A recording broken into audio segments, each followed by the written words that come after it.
మీ ఎలాంటి వ్యాపార ప్రకటనలకైనా వెంటనే మా ఛానల్ సంప్రదించండి. అందరికీ శుభాశిస్సులండి.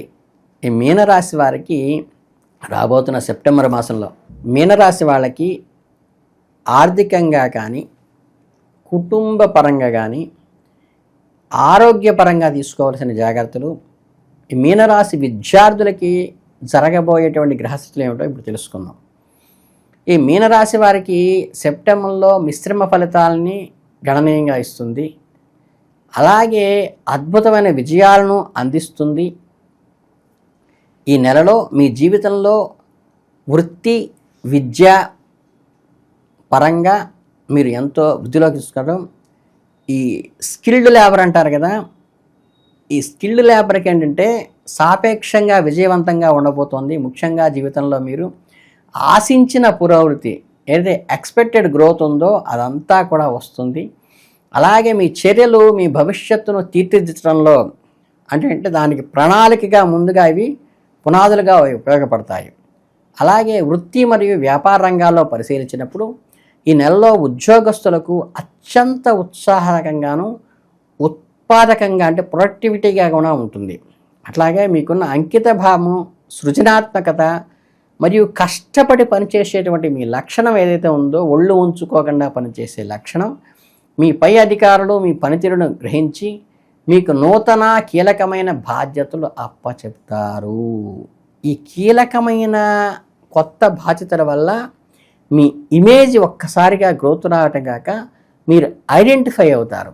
అలాగే టెక్నాలజీ రంగంలో కానీ, సాఫ్ట్వేర్ రంగంలో కానీ, సాంకేతిక పరంగా కూడా ఎప్పటి నుంచో ఎదురు చూస్తున్న పదోన్నతులు కానీ, జీతభత్యాల పెంపు కానీ ఆ రంగాల్లో వాళ్ళకి మీకు జరిగే అవకాశం ఉంది. అలాగే ఈ నెలలో ఊహించని ఖర్చులు, మార్కెట్లో పోటీ పెరగటం వంటి కారణాల వల్ల పెద్ద ఎత్తున విస్తరణ ప్రణాళికలకు, కొత్త పెట్టుబడులకు ఇది సరైన సమయం అయితే కాదు అని చెప్తున్నాను. వ్యాపార భాగస్వాములతో సంబంధంలో పారదర్శకంగా ఉండటము, ఆర్థిక లావాదేవీల విషయంలో కొంచెం అన్నీ స్వయంగా పరిశీలించుకోవటం చాలా ముఖ్యం. తొందరపాటు నిర్ణయాలు తీసుకోకుండా అనుభవజ్ఞుల సలహాతో ముందుకు సాగటం మంచిది. మొత్తం మీద ఉద్యోగస్తులకు చాలా అనుకూలమైన సమయంలో కంఫర్టబుల్ జోన్లోనే ఉంటారు. ఇక ఫైనాన్షియల్గా వస్తే ఏంటంటే ఆర్థిక పరిస్థితి విశ్లేషిస్తే మీకు మిశ్రమ ఫలితాలను ఇస్తోంది. నెల మధ్య భాగంలో ఆర్థిక విషయాల్లో స్పష్టమైన కదలికల మూమెంట్, ఫైనాన్షియల్ మూమెంట్ ఉంటుంది. ఒకవైపు మీ ఆదాయం నిలకడగా కొనసాగుతూనే, వ్యాపారస్తులకి లాభాలు యథావిధిగా సాగుతూనే, ఖర్చులు కూడా ఆదాయానికి తగ్గట్టుగా వస్తూ ఉంటాయి. దానివల్ల ఏంటంటే ఇన్కమ్ ఇన్పుట్ ఉంటుంది, అవుట్పుట్ అయ్యేసరికి బ్యాలెన్స్ డిలే అయిపోతూ ఉంటుంది. అందువల్ల మీరు ఊహించిన మార్గాల ద్వారా ధనం సంపాదించే అవకాశాలను పరిశీలించుకోండి. ఈ పార్ట్నర్షిప్ ద్వారా ఉండే ఫర్మ్స్తో కొంచెం జాగ్రత్తగా ఉండండి. అలాగే మీరు సరదా కోసమో పార్ట్ టైమ్గా చేసేటువంటి ఉద్యోగాలు లేదా వృత్తి ద్వారా కూడా మీకు ఇన్కమ్ వచ్చే అవకాశం ఉన్నది. దాన్ని దాచుకోవడానికి ప్రయత్నించండి. అలాగే స్టాక్ మార్కెట్లోనూ, రియల్ ఎస్టేట్ వంటి రంగాల్లో పెట్టుబడి పెట్టే ముందు సలహా తీసుకోండి. పెట్టుబడికి ఇది మంచి సమయం కాదు. అలాగే మధ్య వర్తుల ద్వారా వచ్చిన అవకాశాలను తెలివిగా సద్వినియోగం చేసుకోవండి. నెలను ఆర్థికంగా స్థిరంగా, స్టేబుల్గా ముగించడానికి ప్రయత్నించండి. అలాగే సెప్టెంబర్ నెలలో ఈ మీనరాశి వాళ్ళకి విద్యార్థులకి మంచి అనుకూలమైన ఫలితాలు వస్తాయి. ఈ నెల ప్రారంభంలో మీ జాతకంలో 5వ ఇంట్లో శుక్రుడు సంచారంలో మీలో దాగి ఉన్న కళాత్మక సామర్థ్యాలను వెలికితీస్తుంది. సంగీతము, చిత్రలేఖనము, నృత్యము, రచన వంటి సృజనాత్మక రంగాల్లో ఆసక్తి ఉన్న విద్యార్థులకు సువర్ణావకాశంగా ఉంటుంది. మీ కార్యకలాపాల్లో మంచి పురోగతి సాధిస్తారు. కొత్త విషయాలను నేర్చుకోవడంలో మీకు మంచి వృద్ధి జరుగుతుంది. మీ ప్రాధాన్యత అంటే ఇంపార్టెంట్ అంటే ప్రామినెంట్ పర్సన్గా మీరు మారేటువంటి అవకాశం ఉంది. ఇతర పాఠ్యేతర కార్యకలాపాలలో అంటే ఎక్స్ట్రా కరిక్యులర్ యాక్టివిటీస్లో మీలో బహుముఖ ప్రజ్ఞను అందరూ చూసి ఆశ్చర్యపోతారు. మీకు సమాజంలో కానీ, మీ ఆఫీసులో కానీ, మీ కార్యాలయంలో కానీ ఒక ఐడెంటిటీ అనేది కలుగుతుంది. చదువుకు, ఇతర కార్యక్రమాలకు ప్రాధాన్యత ఇవ్వటం ద్వారా విద్యార్థులు ఈ నెల విజయవంతంగా మార్చుకోవచ్చు. అలాగే జీవిత భాగస్వామికి ప్రేమ వ్యవహారాలకి వస్తే ఏంటంటే ఏకాంతంగా కూర్చుని గంటల తరబడి మాట్లాడుకోవటం వంటి మీ బంధాన్ని మరింత మధురంగా మారుస్తాయి. మూడో వ్యక్తి ఇన్వాల్వ్మెంట్ లేకుండా ఖచ్చితంగా చూసుకోండి. ఈ నెలలో ముఖ్యంగా మొదటి భాగంలో మీ ప్రేమ జీవితాన్ని మెరుగుపడడంలో కీలక పాత్ర పోషిస్తుంది. గ్రహాల అనుకూలత వలన శృంగార క్షణాలను మీరు పూర్తిగా ఆస్వాదించడానికి, మీ భాగస్వామికి మీ ప్రేమను వ్యక్తపరచడానికి మంచి సదవకాశంగా ఉంటుంది. అలాగే మీనరాశి జాతకులకు ఈ నెలలో ఆనందము మాధుర్యంతో నిండి ఉంటుంది. ఒకరినొకరు ప్రేమతో ఉన్నట్లయితే మీ బంధం మరింత బలపడి కొత్త పుంతలు తొక్కే అవకాశం ఉంటుంది. మీ ఇద్దరి మధ్య అన్యోన్య దాంపత్యానికి కానీ, మీ ప్రేమలో ఉన్నటువంటి మకరందాన్ని మీరు జుర్రుకోవటానికి కానీ చాలా అనుకూలమైన సమయము. కాకపోతే థర్డ్ పర్సన్ ఇన్ఫ్లుయెన్స్ లేకుండా చూసుకోండి. ఇక హెల్త్ పరానికి వస్తే ఏంటంటే మీనరాశి వారికి కొద్దిగా బలహీనంగాను కొంత సవాలుగాను ఉంటుంది. కనుక ఈ సెప్టెంబర్ మాసంలో ఆరోగ్య సంరక్షణలో ఏ చిన్న పొరపాటు కూడా జరగకుండా చూసుకోండి. నెల ప్రారంభం నుంచే చిన్న చిన్న అనారోగ్య సమస్యలు తలెత్తవచ్చు.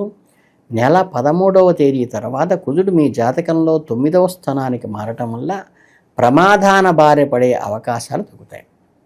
వాహనాలను నడిపేటప్పుడు అత్యంత జాగ్రత్తగా ఉండాలి. తగాదాలకు కానీ, కొట్లాటలకు కానీ, ఆఖరికి ట్రాఫిక్ నిబంధనలు అంటే కుజ సంకేతంగా పాటించడం వల్ల సూర్యుడు మరియు బుధుడు 7వ ఇంట్లో ప్రవేశించడం వల్ల మీ స్థానంలో శని యొక్క దృష్టి ఉండటం వల్ల జీర్ణ సంబంధమైన సమస్యలు ఏర్పడే అవకాశం ఉంటుంది. గ్యాస్ట్రిక్ ట్రబుల్ అంటారు కదా, అవి వచ్చే అజీర్ణం అంటారు, దానివల్ల వచ్చేటువంటివి ఉంటాయి. శుభప్రదమైన తేలికగా జీర్ణమయ్యే ఆహారాన్ని తీసుకోండి. చక్కగా వాటర్ సఫిషియెంట్గా తీసుకోండి. అట్లాగే 6వ ఇంట్లో మీకు అనారోగ్య సమస్యలకి అది కారకత్వమైనటువంటి గడి కాబట్టి మీరు మూత్రపిండాల సంబంధంగా కూడా అంటే స్టోన్స్, కిడ్నీ స్టోన్స్ లాంటివి కూడా అంటే అలా సూచించేటువంటి అవకాశం ఉంది. కాబట్టి వాటర్ కంటెంట్ని సఫిషియెంట్గా తీసుకోవటము, ఏదన్నా ఇండికేషన్ వస్తే వైద్య సలహాను తీసుకోవటం మాత్రం ప్రధానంగా చేసుకోవాల్సింది. మీకు ఇక మానసిక ఒత్తిడిని తగ్గించుకోవటం వంటివి చాలా అవసరం. కుటుంబ జీవితం విషయానికి వస్తే మీ కుటుంబంలో స్పష్టమైన సానుకూలమైన ఫలితాలను అందించబోతోంది. సెప్టెంబర్ నెల మీ జాతకంలో 2వ ఇంటలో అంటే కుటుంబం మరియు సంపద స్థానం ఏదైతే ఉందో ద్వితీయ స్థానంలో అధిపతి అయిన కుజుడు ఈ నెల ప్రారంభంలో 7వ స్థానంలో 7వ ఇంట్లో సంచరిస్తాడు. అక్కడ నుండి కుజుడు మీ మొదటి గ్రహాన్ని లగ్నాన్ని చూస్తూ ఉండటం వల్ల 2వ గ్రహాన్ని ప్రభావితం చేసి కుటుంబంలో అత్యంత శుభప్రదమైన ఫలితంగా మీకు కుటుంబ ఆదాయంలో స్పష్టమైన గ్రోత్ అంటే ఐడెంటిఫికేషన్ గ్రోత్ అంటే గుర్తించదగినటువంటి అభివృద్ధి జరుగుతుంది. ఇంట్లో సంతోషకరమైన ప్రశాంతమైన వాతావరణం నెలకొంటుంది. మీ కుటుంబ సభ్యుల నుంచి ముఖ్యంగా తల్లిదండ్రులు, తోబుట్టువుల నుండి మీకు బలమైన మద్దతు, సపోర్ట్, మేము ఉన్నాను నీకు అనేటువంటి ధైర్యాన్ని ఇస్తుంది. ఇది మీకు ఆశాజనకమైనటువంటి పరిణామం. అలాగే కుటుంబ సభ్యుల మధ్య ప్రేమానురాగాలు మెరుగవుతాయి. గతంలో ఉన్న చిన్న చిన్న మనస్పర్ధలు, ఏదైతే అభిప్రాయ భేదాలు ఉంటాయో అవన్నీ కూడా కొద్దిగా మీరు కొంచెం తగ్గి కూర్చొని కనుక మాట్లాడుకుంటే అవన్నీ కూడా ఈ నెలలో తొలగిపోతాయి. ఆ ప్రయత్నాలు మీరు చేయండి. అలాగే అవి తీరిన తర్వాత ఒక విహారయాత్రకు కానీ, తీర్థయాత్రకు కానీ కుటుంబం అంతా కలిసి వెళ్ళడానికి ప్రయత్నించండి. అది సుపరిణామానికి దారితీస్తుంది. ఇకపోతే ఓవరాల్గా దీనికి తీసుకోవాల్సినటువంటి పరిహారాలు ఏంటంటే శుభ్రంగా మీరు చక్కగా ప్రతిరోజు నిత్యం మీ నిత్య పారాయణ గ్రంథం ఏదైతే భాగవతమా, భారతమా, రామాయణమా, లేకపోతే గురుచరిత్ర మీకు ఏదైతే అనుకూలంగా ఆత్మీయంగా మీకు జీవితంలో కొంచెం సందర్భాల క్లిష్ట పరిస్థితుల్లో ఏదైతే కనుక ఈ పారాయణ చేయటం వల్ల నాకు మెరుగైందనుకుంటారో మీరు ఎవ్వరి సలహాలు అక్కర్లేదు. ఖచ్చితంగా ఆ గ్రంథాన్ని తీసుకుని శ్రద్ధగా ఒక 40 రోజులు పారాయణ చేయండి. అంటే నెల మొత్తము చేయండి. చేస్తుంటే ఏంటంటే మీకు ఏవైతే క్లిష్టతరంగా ఈ మాసంలో అడ్డంకులు కలుగుతున్నాయో ఈ కలిగేటువంటి అడ్డంకులు మొత్తం మొత్తము కూడా కేవలం ఆ గ్రంథ పారాయణ వల్ల నిలిఫై అయిపోయి మీ మార్గము సుగమమయ్యి మీకు అద్భుతమైన గ్రోత్ను వచ్చేట్టుగా, దైవానుగ్రహంతో మీరు ముందుకు నిలిచేట్టుగా, మీ వెన్నంటి ఎప్పుడూ భగవంతుడు ఉన్నాడనే స్థాయిలో మీకు కలిగేట్టుగా మీకు దైవానుగ్రహం లభించాలని మీనరాశి వాళ్ళకి అభినందనలు తెలియజేసుకుంటూ అమృతమైన ఆశీస్సులతో ముగిస్తున్నాను.